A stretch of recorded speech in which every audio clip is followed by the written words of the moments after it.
sur la restauration de ce séchoir à prunes et son utilité que va vous présenter Antoine Faure, complété peut-être par Paul, tous deux vice-présidents du Parc naturel régional du Verdon. Je tiens à vous remercier, toutes et tous, d'avoir répondu présent à notre invitation. C'est au travers d'une convention de partenariat signée par Bernard Clapp, le président du Parc naturel régional du Verdon, et moi-même, que ce chantier a pu voir le jour.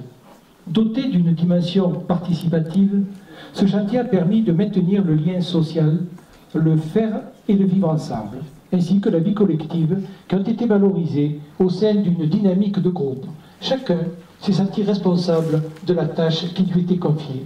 Je voudrais remercier tout d'abord celle par qui tout a commencé, Mesdames Marie-Thérèse Giraud et Mireille Jourdan-Giraud, sa fille, ancienne propriétaire de ce séchoir à prunes. Donc, comme je le disais, je remercie tout d'abord celle par qui tout a commencé, Mesdames Marie-Thérèse Giraud et Mireille Jourdan-Giraud, sa fille, qui est à mes côtés, ancienne propriétaire de ce séchoir à prunes.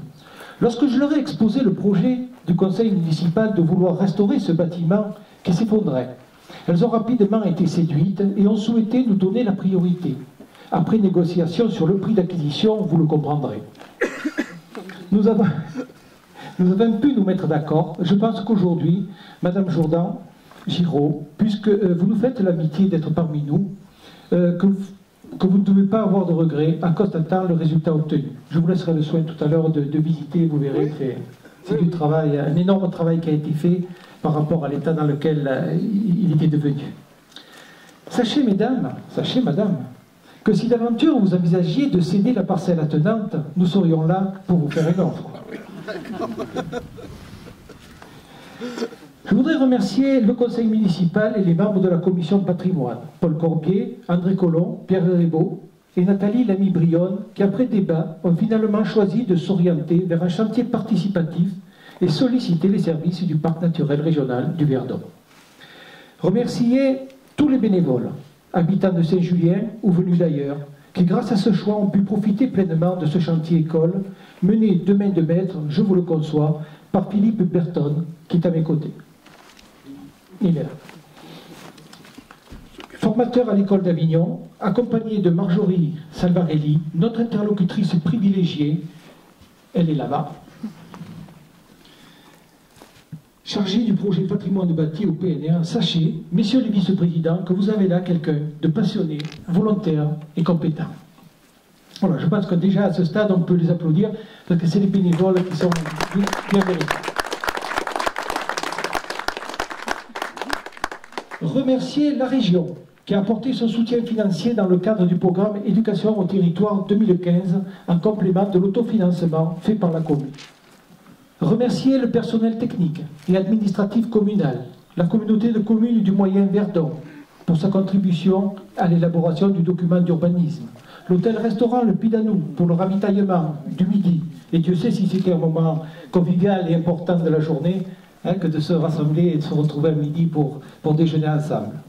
Monsieur et Madame Corbier, qui ont logé certains participants et ont été présents sur le chantier les 8 jours durant. La menuiserie Gallian, pour avoir réalisé dans les règles de l'art l'ensemble des menuiseries, monsieur et madame Vanou Desden et monsieur et madame Delon, qui ont fait don de clés que vous pouvez voir à nos côtés.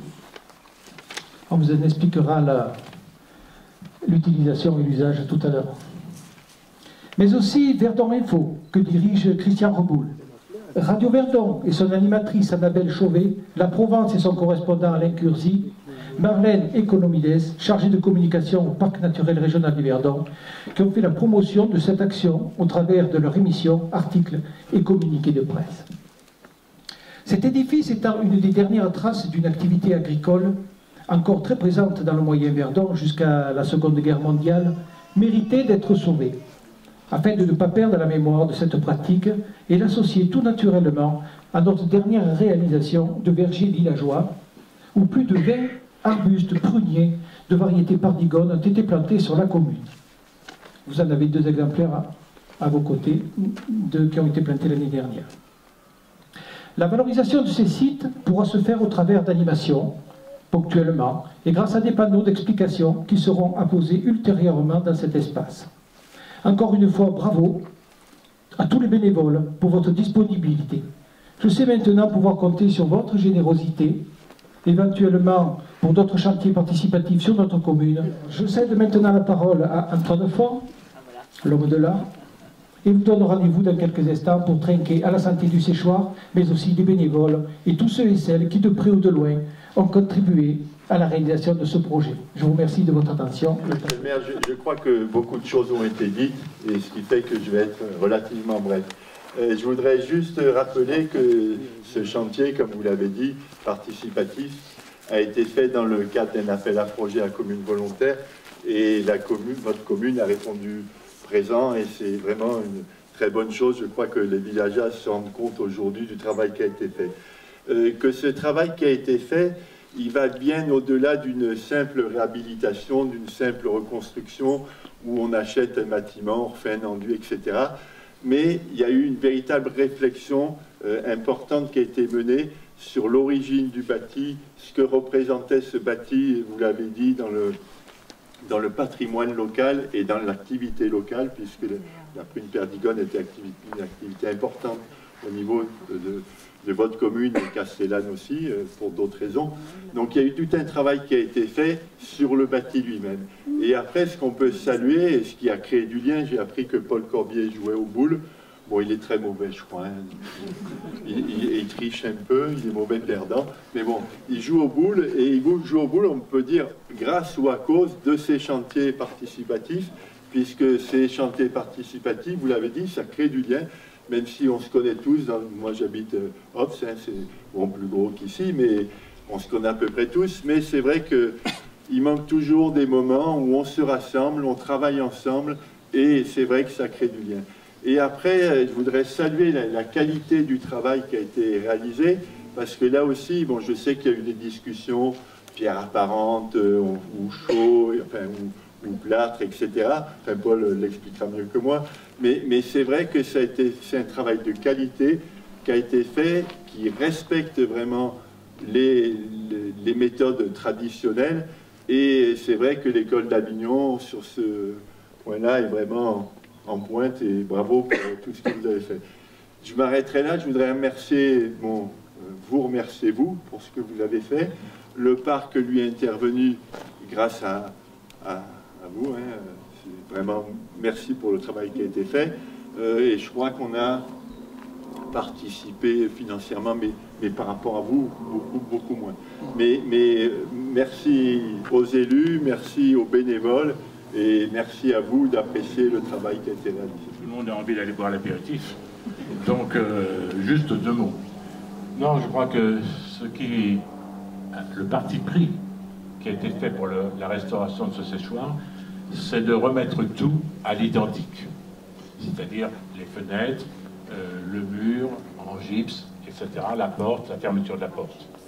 Et simplement, le rajout dû à quelques inconvénients contemporains, c'est qu'on mettra des volets aux fenêtres pour empêcher les pigeons d'entrer. Autrement, tout le reste est tel que c'était, ce fut. Et je crois que c'est intéressant parce que, tel qu'on voit ce mur, on peut maintenant imaginer comment étaient toutes nos maisons il y a un siècle dans le vieux village. Et ça nous permet de voir, de reconstituer un peu en quelque sorte le paysage urbain. Et ça, je crois que c'est aussi quelque chose d'important.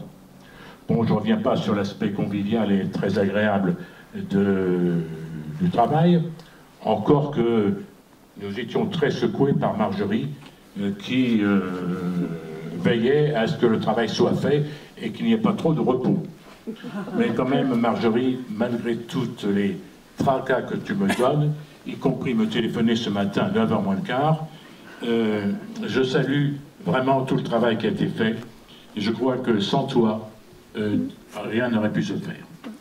Et dans ce remerciement, j'ajoute aussi Philippe, qui faisait beaucoup de siestes. Mais en dehors des siestes, il travaillait, il nous apprenait à faire, et il a même eu l'imprudence, l'insolence de nous refaire faire le toit, qui ne lui plaisait pas. Donc il a fallu redémonter toutes les tuiles, les remettre, parce que, paraît-il, elles n'étaient pas alignées à 10 cm. Enfin, ça s'est bien passé, l'œuvre est finie, je trouve que c'est une réussite, et merci à tous.